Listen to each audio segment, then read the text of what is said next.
Thank you, everybody, for coming to the Aaron Torres Podcast YouTube page. I do have one quick favor before we get to the video that you came here for, and that is very simply this. You see that little red subscribe button below this video?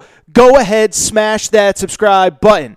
It really does help me. It really does help this channel grow and my audience grow. So go ahead and hit that red subscribe button. And now, here is the video that you came here for. All right, everybody. I'm back.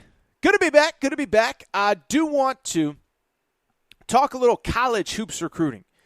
Because if you listen to the Aaron Torres Sports Podcast, about 3-4 weeks ago, I told you something, and I hope you were paying attention. I said, in terms of Kentucky basketball, I said, look, I understand that it was a frustrating spring for Kentucky, disappointing NCAA tournament, loss to St. Peter's, disappointing things in the offseason with some transfer stuff. But about 3-4 weeks ago, I said, pay attention to Kentucky basketball. A year ago, they put together what I believe to be the best recruiting staff in college basketball, bringing in Orlando Antigua, bringing in Chin Coleman, and it's not the staff that summer, it's not the players that summer that you're going to have an instant impact in recruiting, but it's going to be the following year when those coaches have had a year to build relationships with the top players, and I believe that the fruits of that labor would be found over these last couple weeks. Well, about 4 or 5 weeks ago, Rob Dillingham, number one point guard in America, commits to Kentucky. Credits Chin Coleman, the relationship that they've built, and he had decommitted from NC State and ends up back in Kentucky. Last week, Justin Edwards, top 5 prospect in America. Longtime Tennessee lean. Over the final few weeks, Kentucky makes its pitch, makes its run. Credit John Calipari, takes over that recruitment. Justin Edwards last week committed to Kentucky. We talked about it on this show. Other guys Kentucky could be in the mix for, number one player in America, DJ Wagner, top 20 prospect, Aaron Bradshaw. But one other player that I told you to keep an eye on, very interesting prospect, Ugonna Kingsley, was a 5-star top 20 prospect in the class of 2023, but a few weeks ago announced that he was going to reclassify to 2022 and play college basketball this coming season. He took just 3 college visits since he's got to the United States about a year ago, 8-9 months ago, I think December of 2021 to be exact. Oklahoma State, Oklahoma, and Kentucky. Well, on Tuesday, midday, at the NBA Academy over there in Senegal, Ugonna Kingsley, 5-star 2023 prospect that reclassified to 2022, he made his college decision, and as I do every time somebody commits, drumroll please, Ugonna Kingsley has committed to the University of Kentucky, giving Kentucky the final piece of a very fascinating team going into the 2022-2023 season. And I'll also say this. I do believe this commitment is bigger than people think, and I do think that this is something that is going to be very good for the program and reflects very good that this program, after a disappointing NCAA tournament loss last year, a disappointing season the year before, this program is back on an absolute upward trajectory.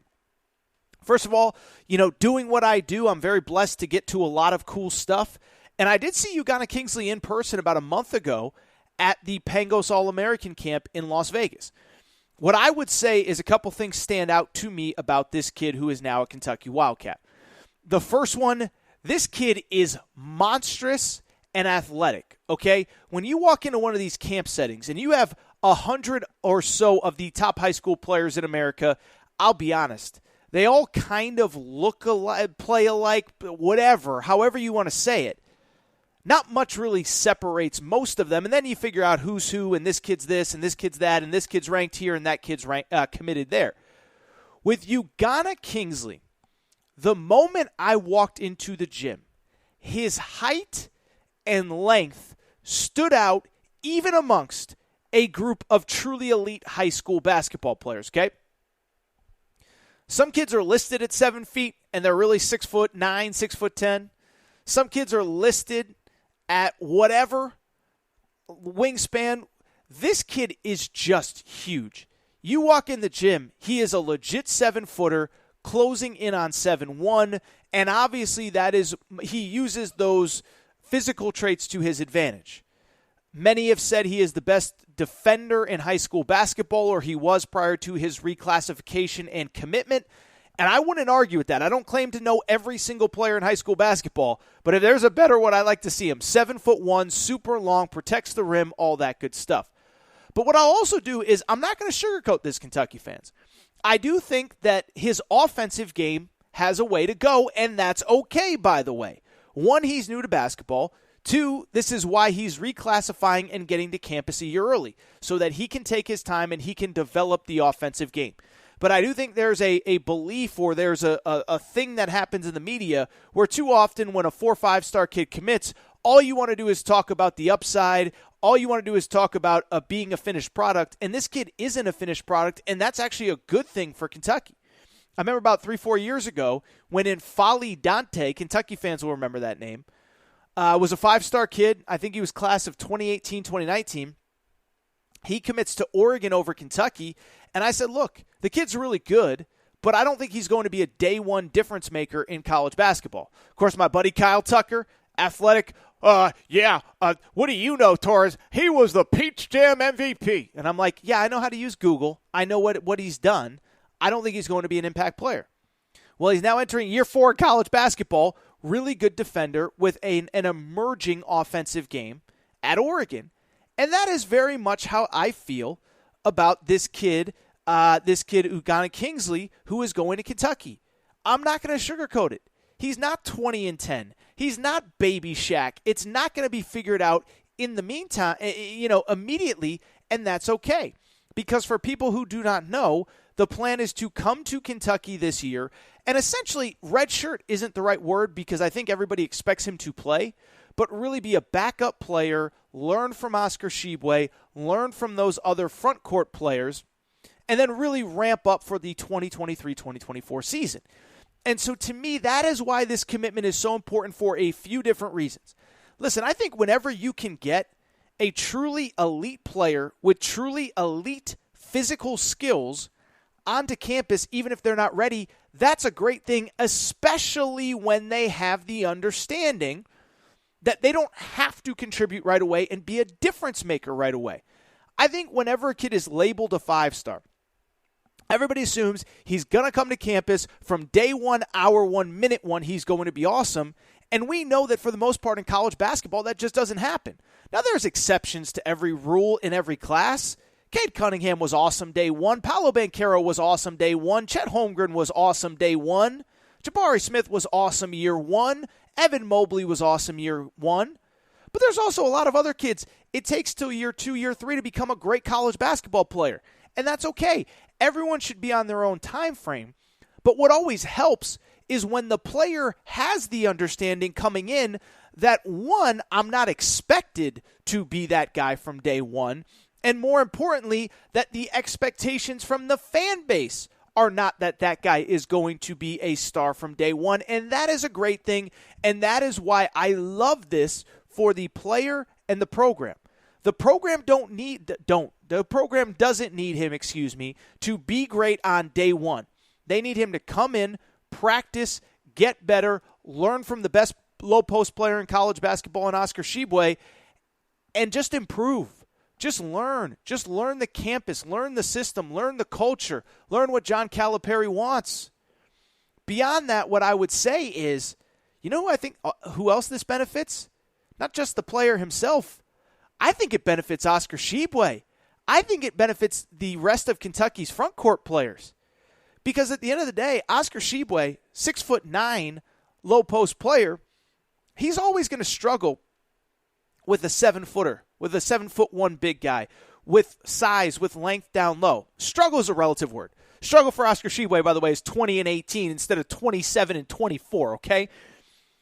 But I think coming in, this is great for Oscar Tshiebwe because he is going to be practicing against size and length every single day in this program, and that is going to make him better when Kentucky plays whoever. Michigan State in the Champions Classic, Kansas in the Big 12 SEC Challenge, Louisville, if Louisville does have a 7-footer, in Brandon Huntley Hatfield. This is great for Oscar Tshiebwe. This is great for Jacob Toppin. This is great for Lance Ware to get better prepared for what is to come when they play the best programs in college basketball. By the way, Arkansas, 6'11" twins, Makai and Mikael Mitchell. This is a great thing. Auburn, Janae Broom, a player that I love, transfer from Morehead State. Go on and on down the list. When you get into the heart of SEC play, when you get into the NCAA tournament, you're going to be facing elite big guys. Well, Oscar Tshiebwe's practicing against an elite defensive player every single game, every single day. And oh, by the way, when he needs a breather or when you're afraid he's going to commit a third foul, you put in this 7-footer and you let him do his business. So I love this not only for the kid, I love it for Oscar Tshiebwe and the rest of the front court. Finally, let me reiterate a few things that one of which I have talked about, one of which I haven't. First of all, credit to the Kentucky coaching staff, specifically John Calipari, obviously, but then the two assistants, Chin Coleman and Orlando Antigua, who have been there for a year. KT Turner, I know, just got there. But as I said a minute ago, so a year ago, Orlando Antigua and Chin Coleman were hired from Illinois. And I think there was this immediate expectation, everything's going to change overnight. Well, first of all, they did an amazing job in the class of 2022 getting Shaedon Sharpe, who should be there right now. We know that story, how that went down. Getting Cason Wallace, and I know that was mostly Jay Lucas, who's no longer there. Getting Chris Livingston. But as I said a minute ago, when you hire those kind of recruiters, it's not about that next recruiting cycle. They get hired in April or May. To deliver a recruiting class that's going to sign in the fall is tough to ask for. Why you're hiring them is for subsequent recruiting classes when they have 2-3 years to evaluate, develop relationships with the players in the class of 2023, 2024, 2025, and beyond. Well, guess what we're seeing right now? That Chin Coleman and Orlando Antigua are worth every penny that they are paid because they are doing exactly what is expected of them. Building relationships, building trust, putting the Kentucky in situations where not only are they getting these players, but that they're even in position, that they understand what it takes. And when I say what it takes is the only way you're going to find out if Ugonna Kingsley is willing to reclassify, the only way you're going to make up ground on Justin Edwards, the only way so many things that happen are going to happen is if you build real relationships, and if you already have real relationships with high school coaches, AAU coaches, parents, etc. That's how you get a tip of, oh, hey, this kid may be willing to reclassify and essentially redshirt. This kid is a Tennessee lean, but if you work hard enough, you can flip the switch. And so I give this staff so much credit. Again, Orlando Antigua, Chin Coleman, obviously, as I just said, KT Turner is new to the program, but he is going to make inroads as well. And finally, what I would say, and I've said this a few times, but I do think it's important. Credit John Calipari for this, is that I was very critical of Coach Cal in the fall, or Coach Cal in the spring, because I felt like he was a step behind on a lot of stuff. And I know I've talked about this, but give me a second here. I thought he was a step behind on what? Let's see here. Baylor Shireman, South Dakota State transfer. He has people on his staff calling out Baylor Shireman and his people.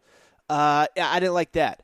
I didn't like Jay Lucas, how John Calipari handled him leaving, saying, oh, by the way, I still love Jay, and I don't know why he thought I'd be mad at him because I'm not mad. And it's like, come on, man, you're better than this, John Calipari. And so why I like this is for this specific reason. It is because when I look at this situation, what this particular thing says to me is that John Calipari is now putting a backup plan in place for the backup plan for the backup plan. Not only can this kid get ready this year, not only does he help Oscar Tshiebwe, but you're already positioning yourself for 2023, 2024. And by the way, really quick side note, I know Kentucky fans are worried about, is this Shaedon Sharpe 2.0? He comes and then he doesn't play and then he leaves. This is not that situation. This kid is not that kid. This kid is not going top whatever. Shaedon Sharpe, I think, went, 8 overall to Portland? This is not that situation. This kid's not coming in and being a top 10 pick a year from now. It's not happening, okay? And by the way, if he does, it means that he played this year and he's awesome, and you probably made a Final Four or won a national championship. That is not happening. So don't even compare it to Shaedon Sharpe. It's not the same. But one, you're putting yourself in position for 2023, 2024.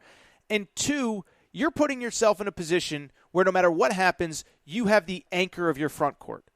There's been reports increasingly. The kid I mentioned, Aaron Bradshaw, 5-star player in the class of 2023, ready to commit to Kentucky, but that he would consider pro options in the meantime.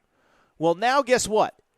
You don't need that kid's commitment, but if he does commit, you already have your backup plan. Maybe Aaron Bradshaw is now the backup plan himself. You don't have to wait on him. You don't have to hope in the spring that you can fend off the G League. This kid is going to be on campus and ready to go this year. And so a lot can change. And listen, this is college basketball. I mean, who knows? I'm not saying it will happen because I don't think it will. But, I mean, anything could happen, right? But at the end of the day, I just love how Calipari is dealing with the present but bracing for the future as well. This is going to help Kentucky this season. It's going to help Kentucky next season. And credit John Calipari for locking in Ugonna Kingsley, 5-star 2023, who reclassified and is going to enroll here any day now at Kentucky. Obviously, he will not be there for the Bahamas tour in the next couple weeks, but really excited to see what is next for Kentucky and for this kid specifically.